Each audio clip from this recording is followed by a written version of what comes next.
तो गाइस अभी बज रहे हैं 7:30, जो हम आ चुके हैं जिम। तो जिम में बहुत सारे लोग भी हैं जो जिम कर रहे हैं गाइस, ठीक है। तो हम वीडियो बना रहे, वीडियो शूट कर रहे थे।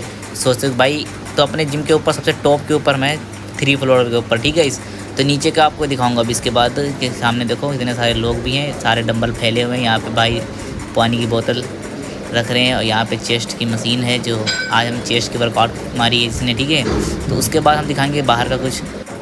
तो गाइस ये रहा हमारे बाहर का कुछ इस तरीके का, तो नखलऊ रोड पे है, ठीक है। तो सामने एस्परा पैलेस है और बस स्टॉप भी है यहाँ पे, ठीक है गाइस। नीचे खड़ी है स्कॉर्पियो एक, ये देखो गाइस।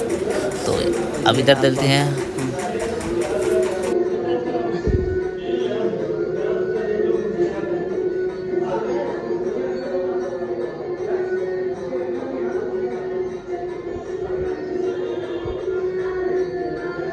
भाई बहुत गर्मी भाई।